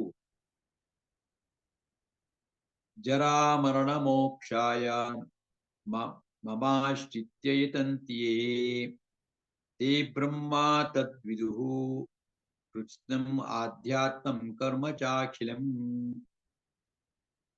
30ನೇ ಶ್ಲೋಕ. ಸಾಧಿಭೂತಾದಿದೈವಂ ಮಾಂ ಸಾಧಿ ಯಜ್ಞಂಚ ಯೇ ವಿದುಹು ಪ್ರಯಾಣಕಾಲೇಪಿ ಚ ಮಾಂ ತೇ ವಿದುರ್ಯುಕ್ತಚೇತಸಃ. ಸಾ ಸಾಧಿಭೂತಾದಿ ದೈವಂ, ಸ ಅಧಿಭೂತಾದಿ ದೈವಂ, ಮಾಂ ಸಾಧಿ ಯಜ್ಞಂ ಚ ಯೇ ವಿದುಹು ಪ್ರಯಾಣಕಾಲೇ ಅಪಿ ಚ ಮಾಂ ತೇ ವಿದುಹು ಯುಕ್ತಚೇತಸಃ. ಅಂದ್ರೆ ಯುಕ್ತಚೇತಸ ಅಂತಂದ್ರೆ, ವಿದುಹು ಅಂದ್ರೆ ತಿಳ್ಕೊಳ್ಳೋದು. 2ನೇ ಸ್ಥಾನದಲ್ಲಿ ಇದೆ ನೋಡಿ. ಈಗ ಯಾರು, ಏ ಅಂದ್ರೆ ಯಾರು, ಯಾರ್ಯಾರು ಅಂತ. ಯಹ ಅಂದ್ರೆ ಯಾರು, ಏ ಅಂದ್ರೆ ಬಹುವಚನ, ಯಾರ್ಯಾರು. ಸಾಧಿಭೂತಾದಿ ದೈವಂ, ಸ ಅಧಿಭೂತಾದಿ, ಅಧಿಭೂತ ಮತ್ತು ದೈವ ಸಹಿತವಾಗಿ. ಅಧಿಭೂತ ಅಂತಂದ್ರೆ ಏನು, ಅಧಿದೈವ ಅಂದ್ರೆ ಏನು ಅಂತಂದ್ರೆ ಮುಂದಿನ ಅಧ್ಯಾಯ 1ನೇ ಶ್ಲೋಕದಿಂದ ಶುರು ಆಗ್ತದೆ. ಇಲ್ಲಿ ಸಾಧಿಭೂತಾದಿ ದೈವಂ, ಅಧಿದೈವ ಅಧಿಭೂತ ಮತ್ತು ಸಾಧಿ ಯಜ್ಞಂ, ಸ ಅಧಿಯಜ್ಞ, ಅದೆಲ್ಲವನ್ನು ಕೂಡ ಮಾಂ ನನ್ನನ್ನು, ಪ್ರಯಾಣ ಕಾಲೇ ಎಲ್ಲವೂ ಸರಿಯಾಗಿ ಭಗವಂತರ ಬಗ್ಗೆ ತಿಳುವಳಿಕೆಯನ್ನು ಪಡ್ಕೊಂಡು, ಪ್ರಯಾಣ ಕಾಲೇ ಅಪಿ ಅವರ ಅಂತ್ಯಕಾಲದಲ್ಲೂ ಕೂಡ ವಿದುಹು ತಿಳ್ಕೊಂಡಿರ್ತಾರೋ. ಅಲ್ಲಿ ನೆನಪಿರ್ಬೇಕು, ಮರಣಕಾಲದಲ್ಲಿ ಕೂಡ ನೆನಪಿರ್ಬೇಕು ಅದು. ಆ ರೀತಿ ಇದ್ದಾಗ ಅಂತವರು ತೇ ಯುಕ್ತ ಚೇತಸಃ, ಅಂತವರು ಜ್ಞಾನಿ ಪುರುಷರು. ಚೇತಸ್ಸು ಅಂದ್ರೆ ಚೈತನ್ಯ, ಚಿತ್ತ, ಅಲ್ಲಿಂದ ಬಂದಿರೋ ಶಬ್ದ. ಅಂದ್ರೆ ಅಂತವರು ಯುಕ್ತ ಚೇತಸ್ಸುಗಳು. ಅಂತವರು ಮಾಂಚ ವಿದುಹು, ನನ್ನನ್ನೇ ಅರಿಯುತ್ತಾರೆ. ವಿದು ಅಂದ್ರೆ ತಿಳ್ಕೊಳ್ತಾರೆ. ಭಗವಂತನ ಬಗ್ಗೆ ತಿಳುವಳಿಕೆ ಬಂತು ಅಂತಂದ್ರೆ ನಮ್ಮೆಲ್ಲ ಸಮಸ್ಯೆ ಪರಿಹಾರ ಆಗತ್ತೆ. ಆ ಜ್ಞಾನ ನಮ್ಗೆ ಬೇಕು. ಅದು ಕೊನೆಗಾಲದಲ್ಲೂ ಬೇಕು. ಸೊ ಕೊನೆಗಾಲದ ವಿಷಯ ಮುಂಚೆ 8ನೇ ಅಧ್ಯಾಯದಲ್ಲಿ ಬರ್ತಿದ್ವಿ ವಿಸ್ತಾರವಾಗಿ. ಅಂತ್ಯಕಾಲದಲ್ಲಿ ಬೇಕು ಅಂತ ಅಂದ್ರೆ ಇನ್ನು ಇದನ್ನ ನೆಗೆಟಿವ್ ಆಗಿ ತಿಳ್ಕೊಳ್ಬಾರ್ದು. ಏನಂತಂದ್ರೆ ಸಾಯೋ ವಿಷಯ ಮಾತಾಡ್ತಿದ್ವಿ, ಹಂಗಲ್ಲ. ಸಾಯೋ ಕಾಲದಲ್ಲಿ ಇದೆಲ್ಲ ನೆನಪಿಗೆ ಆ ಸಾಮ ಇದ್ದೇ ಇರುತ್ತೆ. ಯಾವ ರೀತಿ ಅಂತಂದ್ರೆ ಅದನ್ನ ಪರೀಕ್ಷೆ ಇದ್ದಂಗೆ. ಈಗ ಯಾರೊಬ್ಬ BSc ಫೈನಲ್ ಇಯರ್ ಪರೀಕ್ಷೆ ಕಟ್ಟಿರ್ತೆ ಅಂತಂದ್ರೆ ಫೈನಲ್ ಇಯರ್ ಬಂದಾಗ ನೋಡ್ಕೊಳ್ಳೋಣ ಅಂತಂದ್ರೆ ಅವ್ನು ಮುಂದ್ ಬರೋದಿಲ್ಲ. ಮುಂಚಿಂದ ಎಲ್ಲ ಓದ್ಕೊಂಡು ಬಂದಿದ್ರೆ ಫೈನಲ್ ಇಯರ್ ಎಕ್ಸಾಮ್ ಬಂದಾಗ ಚೆನ್ನಾಗಿ ಮಾಡ್ತಾರೆ. ಇಲ್ದೇ ಜ್ಞಾಪಕ ಬರಲ್ಲ, ಏನು ಜ್ಞಾಪಕ ಬರಲ್ಲ, ಎಲ್ಲ ಮರ್ತೋಗ್ಬಿಟ್ರು.